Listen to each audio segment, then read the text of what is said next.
ان دنوں میں نویں اور بھائی مسعود 10ویں کا طالب علم تھا جب والد فیکٹری کی گاڑی میں کام کرتے ہوئے کسی مشین سے گھائل ہو کر جان بحق ہو گئے۔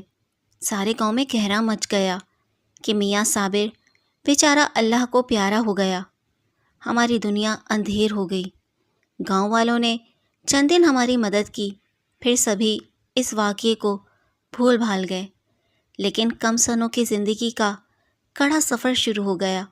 ماں باپ اولاد کے لیے ایک بہت بڑی نعمت ہوتے ہیں۔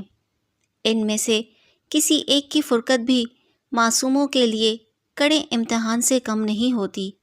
ماں ٹھنڈی چھاؤں تو باپ ایک مضبوط سائبان، جس کے سائے تلے بچے بے فکری سے اپنا سہانا بچپن گزارتے ہیں۔ یہ سایہ نہ رہے تو یتیمی کی کڑی دھوپ اور زمانے کے ہاتھ ان کا بچپن چھین لیتے ہیں۔ میرا بھائی مسعود بھی والد کی وفات کے بعد زمانے کی ٹھوکروں میں آ گیا۔ جب گھر میں فاقے پڑنے لگے تو ماں کی سمجھ میں نہ آتا تھا کیا کرے۔ گھر میں ہم 4 لڑکیاں اور بھائی ایک ہی تھا جو ابھی صرف 16 سال کا تھا۔ اس کی بھی سمجھ میں نہ آتا تھا کہ کیا کرے۔ امی کو بتائے بغیر ایک دن مزدوری کے لیے راج کے پاس گیا، جو قریبی محلے میں رہتا تھا۔ اس نے کہا، تم ابھی بہت چھوٹے ہو، مزدوری نہیں کر سکتے، سارا دن سخت مشقت کرو گے تب بھی اتنے پیسے نہیں ملیں گے کہ تمہارا اور تمہارے گھر والوں کا پیٹ بھر سکے، صحت بھی خراب ہو جائے گی۔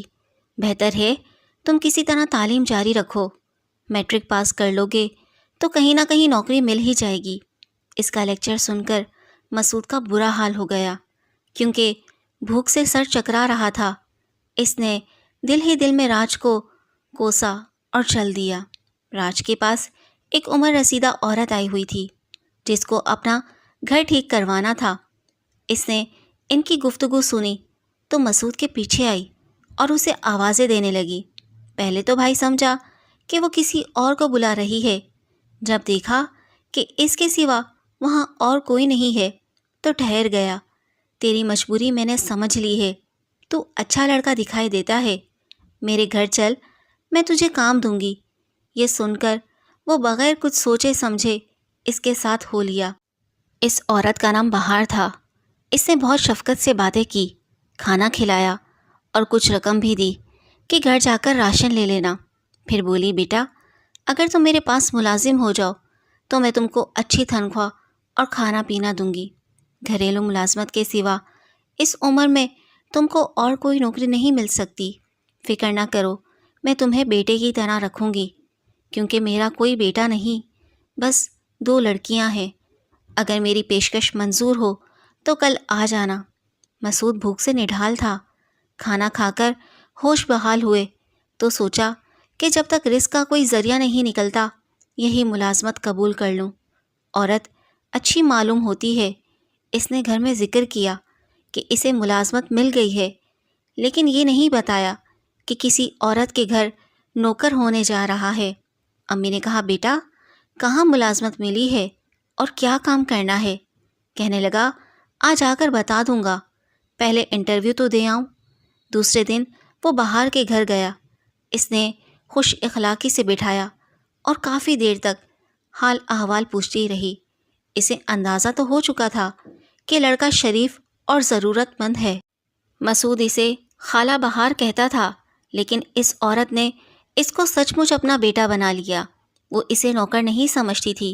مسعود اس کے گھر میں اس طرح آنے جانے لگا جیسے ان کے گھر کا ہی فرد ہو۔ وہ اپنی ہر بات اور ہر ضرورت خالہ سے کہتا اور وہ فوراً پورا کر دیتی تھی۔ چند دن بعد اس پر یکدہ کھلا کہ خالہ کی بڑی لڑکی نغمانہ شادی شدہ ہے۔ وہ کبھی ماں کے پاس رہتی، کبھی شوہر کے پاس۔ چھوٹی بیٹی کا نام خوبا تھا۔ دونوں ہی خوبصورت تھیں۔ بقول خالہ کے ان بچیوں کا باپ فوت ہو چکا تھا۔ نغمانہ کے سسرال کا مسعود کو پتہ نہیں تھا، لیکن وہ اکثر شام کو بند سور کر اپنے خاوند کے پاس جاتی تھی۔ خالہ بہار مسعود سے کہتی کہ بیٹا تانگا لے آ، تیری آپا کو میاں کے گھر جانا ہے۔ وہ تانگا لے آتا۔ خالہ خود ہی تانگے والے سے بات چیت کر کے کرایہ طے کرتی۔ پھر بھائی سے کہتی، بیٹا مسعود جہاں نغمانہ کو فلاں جگہ چھوڑ کر آ، وہ کئی بار اسے چھوڑنے گیا اور سخت پریشان ہو گیا، کیونکہ نغمانہ ہر بار مختلف جگہوں پر اترتی تھی۔ مسعود نے خالہ سے پوچھا، آپا کا اصل گھر کہاں ہے؟ وہ بولی، اس کا اصل گھر ہی تو نہیں ہے، اس کا میاں کبھی اپنے بھائی کے گھر ہوتا ہے اور کبھی کسی بہن کے گھر، یہ بیچاری اسی لیے ادھر ادھر گھروں میں جاتی ہے، اس کا شوہر بے روزگار ہے۔ تو خالہ تم بیٹی کو اپنے گھر کیوں نہیں مستقل رکھ لیتی ہو؟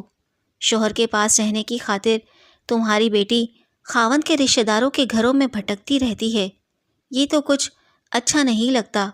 مسعود میاں، اس کا شوہر بڑا نک چڑھا ہے، اپنے رشتہ داروں کے گھر تو رہتا ہے لیکن گھر داماد بن کر رہنا پسند نہیں کرتا۔ خیر، ان دنوں مسعود ناسمجھ تھا، ان باتوں کی گہرائی کو نہ سمجھ سکتا تھا۔ جب وہ باشعور ہو گیا تو خالہ نے اس کو کپڑے کی دکان پر ملازم کرا دیا، کہا کہ یہ دکاندار میرا واقف ہے، تمہارا کافی وقت میرے پاس گھریلو کاموں میں ضائع ہو گیا ہے، اب تم اپنے لیے وقت نکالو، دکان سے 4-5 بجے فارغ ہو کر میٹرک کے امتحان کی پرائیویٹ تیاری کرو۔ مسعود کو دکان سے اچھی تنخواہ ملنے لگی، وہ 4 بجے فارغ ہوتا، سیدھا خالہ کے گھر چلا جاتا۔ کبھی کبھی دکان کا مالک اسے کچھ سامان بھی دے دیتا کہ خالہ کے گھر دے دینا، وہاں تھوڑی دیر پڑتا، اسے انتظام میں سودا سلف لانا ہوتا، خالہ کے کچھ کام کرنے ہوتے تو کر دیتا، اور رات کا کھانا کھا کر اپنے گھر آ جاتا۔ امی کی مالی پریشانیاں کچھ حد تک دور ہو گئی تھیں، بیٹا ہر ماہ باقاعدگی سے تنخواہ والدہ کے ہاتھ پر رکھ دیتا تھا۔ گھر میں سکون آ گیا۔ جب مسعود کی اچھی کارکردگی کی وجہ سے مالک نے اس کی تنخواہ بڑھا دی تو خالہ نے اسے فرمائش شروع کر دی۔ وہ ان کی ہر فرمائش پوری کرنے کی کوشش کرتا، کیونکہ اس خاتون نے اس کی بہت مدد کی تھی، فاقوں سے بچایا تھا اور ملازمت بھی دلوائی تھی۔ وہ ان کو ماں کی جگہ سمجھتا تھا، برے دنوں میں خالہ نے ہی سہارا دیا تھا۔ مسعود آنکھ بند کر کے ان کا ہر حکم مانتا تھا۔ کبھی کبھی کپڑے کی دکان کا مالک دکان بند کر کے رات کو خالہ کے یہاں آ جاتا اور خالہ بھی دکان پر کپڑے وغیرہ دیکھنے جاتی۔ مسعود ان باتوں کا کوئی نوٹس نہیں لیتا تھا، بلکہ جب وہ دکان پر آتی تو ان کی خاطر مدارت کرنے کی کوشش کرتا۔ دوسرے سیلس مین اس کی اس آہ بھگت کو حیرت کی نظر سے دیکھتے تھے۔ ایک دن اس کے ساتھ کام کرنے والے ایک لڑکے نے کہا، تم جانتے ہو یہ عورت کون ہے؟ اس پر وہ بہت ہنسا اور پھر چپ ہو گیا۔ خالہ نے اب اس کو چھوٹی لڑکی کا جھانسا دینا شروع کر دیا، کہا کہ مسعود بیٹا تو کچھ بنا لے، تو میں اس کی شادی تجھ سے کر دوں گی، میں تجھے پہلے ہی اپنا بیٹا بنایا ہوا ہے، تو پھر تیرا حق مجھ پر ہو گیا نا۔ بس اسی جھانسے نے میرے بھائی کو تباہ کیا، کیونکہ وہ سچ مچ خوابہ سے محبت کرنے لگا تھا۔ اب وہ ساری کمائی خالہ کے ہاتھ پر دھرنے لگا۔ اس کے باوجود اس عورت کی فرمائشیں بند نہ ہوئیں، مجبوراً اس نے دکان سے رقم چرانی شروع کر دی۔ سیٹھ اس پر اعتماد کرتا تھا، وہ جب کبھی کہیں باہر جاتا گلک بھائی کی تحویل میں دے جاتا، اور وہ بہار کو خوش کرنے کے لیے رقم چوری کر کے جرابوں یا نیفے میں چھپا لیتا۔ خالہ رقم دیکھتی تو خوش ہو جاتی، اس کی خوشی سے مسعود کا دل بھی کھل اٹھتا اور وہ باغ باغ ہو جاتا۔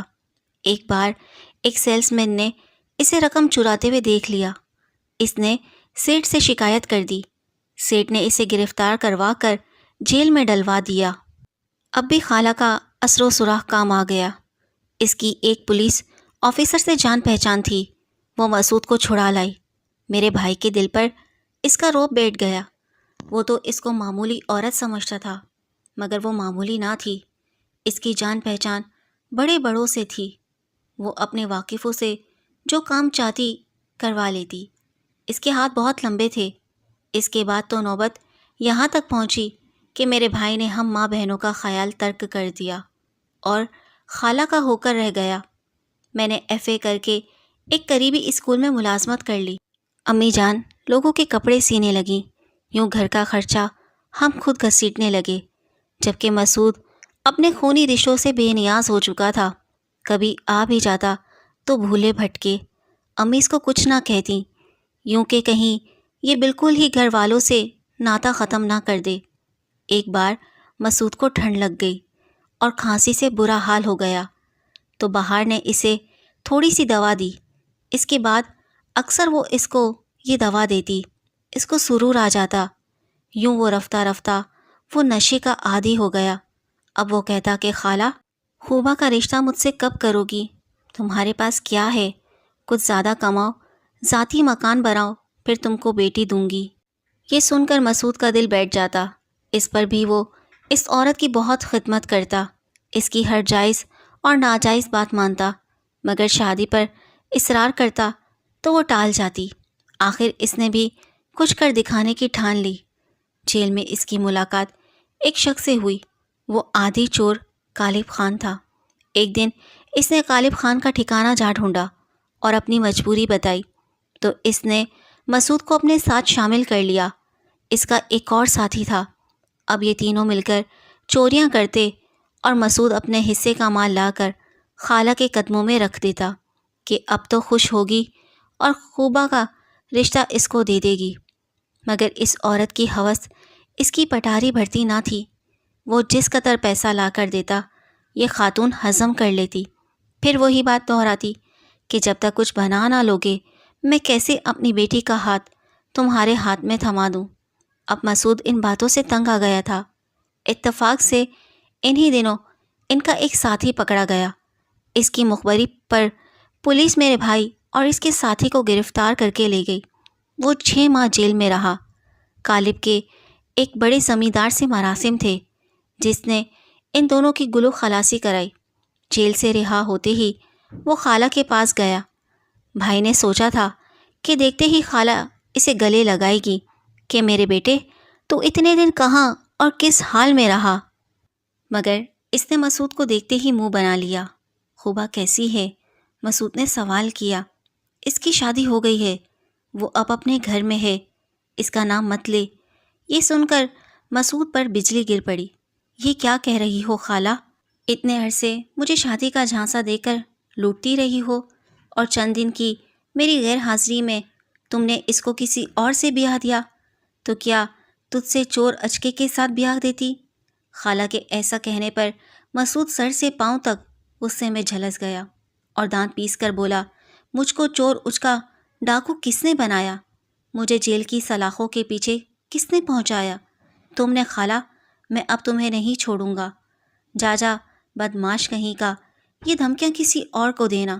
میرے پاس اتنا اثر و سراغ ہے کہ تجھ کو عمر بھر کے لیے جیل میں سزا دوں۔ تو باہر کی ہوا کھانے کو ترس جائے گا۔ بھڑیا کی ایسی نخوت بھری باتیں سن کر وہ غصے سے کھولتا ہوا باہر آ گیا اور سیدھا غالب کے پاس پہنچا۔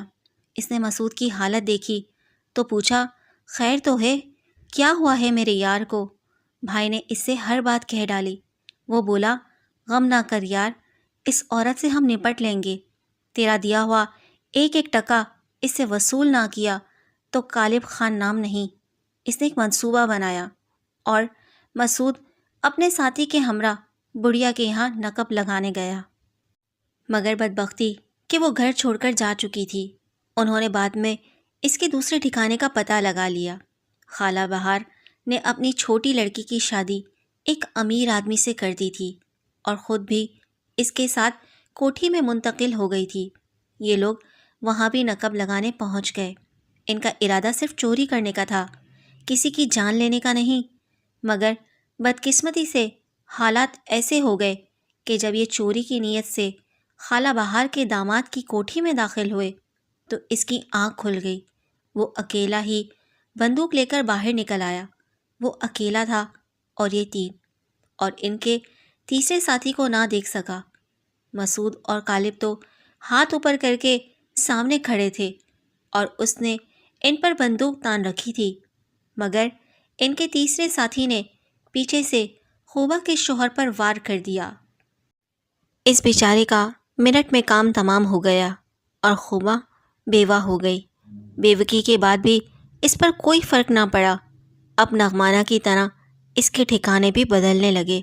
فرق تو میری ماں کو پڑا تھا، جس کا جوان بیٹا 14 برس کے لیے آہنی سلاخوں کے پیچھے چلا گیا، یا پھر ہم بہنوں کو جن کی آنکھیں اپنے بھائی کی صورت دیکھنے کو ترستی تھیں، فرق پڑا تو اس مرحوم کو جسے ناحق خنجر لگا، اس کی ماں کی دنیا اندھیر ہو گئی، جس کی جان بحال کی فریبی چالاکیوں کے سبب چلی گئی۔ خدا جانے وہ بدبخت بڑھیا کھوسٹ ہو کر مر گئی یا میرے بھائی جیسے کسی بے وقوف نوجوان کی زندگی برباد کرنے کو زندہ ہے۔ دعا کرتی ہوں سب کے والدین زندہ رہیں، کسی کا باپ نہ مرے، ورنہ بچے یتیم ہو کر اسی طرح غیر محفوظ ہو جاتے ہیں جیسے میرا بھائی، وہ سائبان سے محروم ہو کر حالات کی دھوپ میں جل گیا۔